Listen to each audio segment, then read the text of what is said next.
ಪುರೂರವನ ಪ್ರಸಕ್ತಿ ಮತ್ತೆ ಮತ್ತೆ ಬರುತ್ತೆ. ಪುರೂರವ ಅವನು ಅಮಾವಾಸ್ಯೆಯ ಸಂದರ್ಭದಲ್ಲಿ ಸೂರ್ಯಚಂದ್ರರನ್ನು ಭೇಟಿಯಾಗ್ತಾನಂತೆ. ಪ್ರತಿ ಅಮಾವಾಸ್ಯೆಯ ಸಂದರ್ಭದಲ್ಲಿ ಸೂರ್ಯಚಂದ್ರನನ್ನು ಭೇಟಿಯಾಗ್ತಾನಂತೆ. ಯದಾ ಚಂದ್ರಶ್ಚ ಸೂರ್ಯಶ್ಚ ನಕ್ಷತ್ರಾಣಾಂ ಸಮಾಗತೋ ಅಮಾವಾಸ್ಯಾನ್ನಿವಸತ ಏಕಸ್ಮಿನ್ನಥ ಮಂಡಲೆ ತದಾ ಸ ಗಚ್ಚತಿ ದ್ರಷ್ಟುಂ ದಿವಾಕರ ನಿಶಾಕರೋ ಅಮಾವಾಸ್ಯಾಂ ಮಾತಾಮಹ ಪಿತಾಮಹೋ. ಪುರೂರವನಿಗೆ ಸೂರ್ಯ ಮತ್ತು ಚಂದ್ರ ಇಬ್ಬರ ಸಂಬಂಧವೂ ಕೂಡ ಇದೆ. ಸೂರ್ಯನಿಂದ ಮನುವಿನಿಂದ ಹುಟ್ಟಿದಂಥವನು ಸುದ್ಯುಮ್ನ. ಆ ಸುದ್ಯುಮ್ನನಿಗೆ ಮಗನಾಗಿದ್ದಾನೆ ಪುರೂರವ. ಅದೇ ಆ ಸುದ್ಯುಮ್ನೇ ಹೆಣ್ಣಾಗಿದ್ದಾಗ ಹುಟ್ಟಿದವನು. ಹೀಗಾಗಿ ಅವನಿಗೆ ತಂದೆ ಬುಧನ ತಂದೆ ಚಂದ್ರ. ಹೀಗಾಗಿ ಒಂದು ಕಡೆಯಿಂದ ಸೂರ್ಯನ ಸಂಬಂಧವೂ ಇದೆ, ಇನ್ನೊಂದು ಕಡೆಯಿಂದ ಚಂದ್ರನ ಸಂಬಂಧವೂ ಕೂಡ ಇದೆ. ಮಾತಾಮಹ ಪಿತಾಮಹೋ ಅಂತ ಹೇಳ್ತಾರೆ. ಪಿತಾಮಹ ಚಂದ್ರ, ಮಾತಾಮಹ ಸೂರ್ಯ. ಮಾತಾಮಹ ಅಂತಂದರೆ ಇವನ ತಾಯಿ ಇಲ. ಆ ಇಲೆ ಅವಳು ಸುದ್ಯುಮ್ನಾದಾಗ ಆ ಇಲೆ ಮನುವಿನ ಮಗಳು, ಮನು ಸೂರ್ಯನ ಮಗ. ಹೀಗಾಗಿ ಸೂರ್ಯನ ಸಂಬಂಧವೂ ಕೂಡ ಇದೆ, ಚಂದ್ರನ ಸಂಬಂಧವೂ ಕೂಡ ಇದೆ. ಹೀಗೆ ಇಬ್ಬರ ಸಂಬಂಧವನ್ನು ಹೊತ್ತು ಹುಟ್ಟಿದಂಥವನು ಪುರೂರವ. ಆ ಪುರೂರವ ಅಮಾವಾಸ್ಯೆಯ ಕಾಲದಲ್ಲಿ ಸೂರ್ಯಚಂದ್ರರ ಬಳಿಗೆ ಹೋಗ್ತಾನೆ. ಅಲ್ಲಿ ಅವರಿಬ್ಬರ ಪೂಜೆಯನ್ನು ಮಾಡ್ತಾ ಇದ್ದಾನೆ, ಗೌರವವನ್ನು ಸಲ್ಲಿಸ್ತಾ ಇದ್ದಾನೆ. ಅಂತಹ ಕಾಲದಲ್ಲಿ ಪಿತೃದ್ದೇಶವಾಗಿ ಸತ್ಕರ್ಮಗಳನ್ನು ಮಾಡಬೇಕು ಅಂತ ಹೇಳ್ತಾರೆ. ಅಮಾವಾಸ್ಯೆಯ ಸಂದರ್ಭದಲ್ಲಿ, ಅಮಾವಾಸ್ಯೆ ಅಂತಂದರೆ ಸೂರ್ಯಚಂದ್ರರು ಜೊತೆಯಲ್ಲಿರುತ್ತಾರೆ. ಅಮಾವಾಸ್ಯ ಅನ್ನೋ ಶಬ್ದಕ್ಕೆ ಹಾಗೆ ಅರ್ಥ ಇದೆ. ಅಮ ಅಂತನ್ನೋ ಶಬ್ದಕ್ಕೆ ಜೊತೆ ಅಂತ ಅರ್ಥ. ಸಂಸ್ಕೃತದಲ್ಲಿ ಅಮ ಅಂತನ್ನೋದಕ್ಕೆ ಜೊತೆ. ವಾಸ, ಅಮ ವಾಸ, ಜೊತೆಯಲ್ಲಿ ವಾಸ. ಯಾರಿಗೆ? ಸೂರ್ಯ ಮತ್ತು ಚಂದ್ರರಿಗೆ. ಸೂರ್ಯ ಮತ್ತು ಚಂದ್ರರು ಇಬ್ಬರೂ ಕೂಡ ಜೊತೆಯಲ್ಲಿ ಅವತ್ತಿರುತ್ತಾರೆ. ಅವತ್ತು ಸೂರ್ಯೋದಯ ಚಂದ್ರೋದಯ ಒಟ್ಟಿಗೇನೆ. ಚಂದ್ರ ಅವತ್ತು ಕಾಣಿಸೋದೇ ಇಲ್ಲ. ಅಮಾವಾಸ್ಯೆ ದಿವಸ ಚಂದ್ರ ಕಾಣಿಸೋದೇ ಇಲ್ಲ. ಯಾಕೆ ಕಾಣಿಸೋದಿಲ್ಲ? ಸೂರ್ಯನ ಜೊತೆಯಲ್ಲೇ ಇರ್ತಾನೆ ಚಂದ್ರ, ಆದ್ದರಿಂದ ಕಾಣೋದಿಲ್ಲ. ಮತ್ತು ಮರುದಿವಸ ಪ್ರತಿಪತ್ತಾಯಿತು ಅಂತಾದರೆ 2 ಗಳಿಗೆ ತಡ. ಸೂರ್ಯೋದಯ ಆಗಿ 2 ಗಳಿಗೆಗೆ ಚಂದ್ರೋದಯ ಆಗತ್ತೆ. ಸೂರ್ಯಾಸ್ತ ಆಗಿ 2 ಗಳಿಗೆಗೆ ಚಂದ್ರಾಸ್ತ ಆಗತ್ತೆ. ದ್ವಿತೀಯ ದಿವಸ 4 ಗಳಿಗೆ. 1 ಗಳಿಗೆ ಅಂದರೆ 24 ನಿಮಿಷ, 2 ಗಳಿಗೆ ಅಂದರೆ ಸಾಧಾರಣ 3/4 ಗಂಟೆ 48 ನಿಮಿಷ, 1.5 ಗಂಟೆ 2ನೇ ದಿವಸ ಸೂರ್ಯಾಸ್ತ ಆಗಿ ಚಂದ್ರಾಸ್ತ ಆಗೋದಕ್ಕೆ. ಅದಕ್ಕೆ ದ್ವಿತೀಯ ದಿವಸ ಚಂದ್ರ ದರ್ಶನಂ ಅಂತ ಹಾಕಿರ್ತಾರೆ. ಚಂದ್ರನನ್ನು ನೋಡಬೇಕು ಅಂತ. ಅದು ಪುಣ್ಯಕರ. 2 ಕಲೆಗಳುಳ್ಳಂತಹ ಚಂದ್ರ ಕಾಣಿಸ್ತಾನೆ. ಪ್ರತಿಪತ್ತಿನ ದಿವಸ ಕಾಣೋದಿಲ್ಲ. ಸೂರ್ಯಾಸ್ತ ಆಗಿ ಸ್ವಲ್ಪ ಹೊತ್ತಿಗೆ 3/4 ಗಂಟೆಗೆ ಚಂದ್ರಾಸ್ತ ಆಗುತ್ತೆ.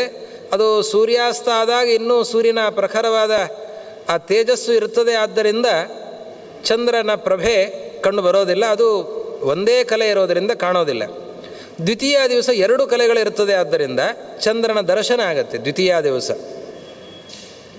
ಹಾಗೆ 2 ಗಳಿಗೆ ತಡ ಸೂರ್ಯಾಸ್ತ ಆಗ್ತಾ ಚಂದ್ರಾಸ್ತ ಆಗತ್ತೆ.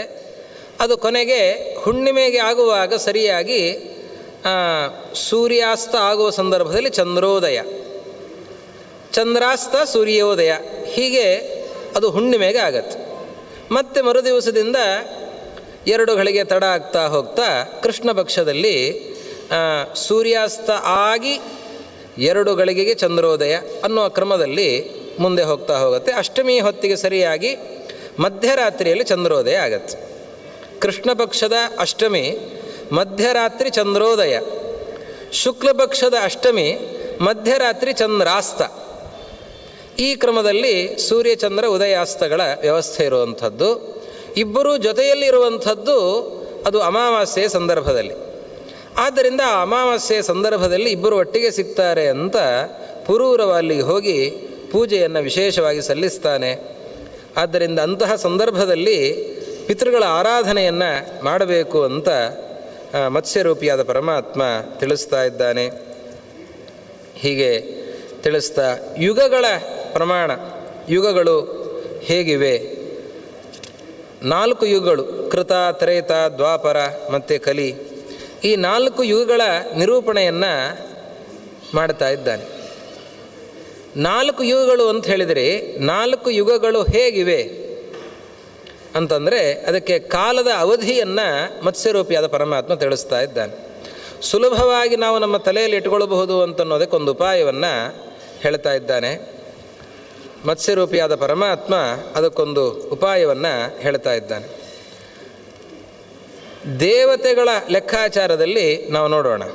ಮನುಷ್ಯನ ಲೆಕ್ಕಾಚಾರದಲ್ಲಿ 1 ತಿಂಗಳು ಅಂತಾದರೆ ಪಿತೃಗಳಿಗೆ ಅದು 1 ದಿವಸ ಅಂತಾಗತ್ತೆ. ಶುಕ್ಲ ಪಕ್ಷ ಹಗಲು, ಕೃಷ್ಣ ಪಕ್ಷ ರಾತ್ರಿ. ದೇವತೆಗಳಿಗೆ ಮನುಷ್ಯರ 1 ದಿವಸ, 1 ವರ್ಷ ಅದು ದೇವತೆಗಳಿಗೆ 1 ದಿವಸ. ಉತ್ತರಾಯಣ ಹಗಲು, ದಕ್ಷಿಣಾಯನ ರಾತ್ರಿ. 1 ವರ್ಷ ದೇವತೆಗಳಿಗೆ 1 ದಿವಸ. ಆ ಲೆಕ್ಕಾಚಾರದಲ್ಲಿ 12,000 ವರ್ಷಗಳು ಅಂತಂದರೆ ಅದು 4 ಯುಗಗಳು ಸೇರಿದರೆ ಅಷ್ಟು ದೇವತೆಗಳ ಲೆಕ್ಕಾಚಾರದಲ್ಲಿ 12,000 ವರ್ಷ. ಅದು ಹೇಗೆ ಅಂತಂದರೆ 4,000 ವರ್ಷ ಕೃತಯುಗ, ದೇವತೆಗಳ ಲೆಕ್ಕಾಚಾರದಲ್ಲಿ 4,000 ವರ್ಷ.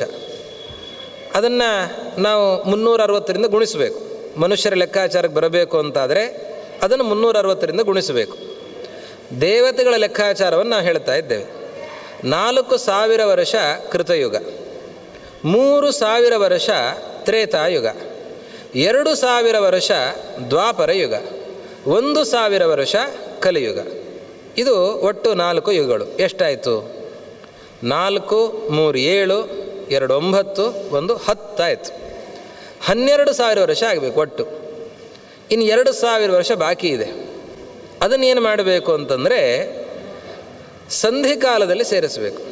ಕೃತಯುಗದ ಆರಂಭದ ಸಂಧಿಕಾಲ 400 ವರ್ಷ, ಕೃತಯುಗದ ಕೊನೆಯ ಸಂಧಿಕಾಲ ಮತ್ತೆ 400 ವರ್ಷ,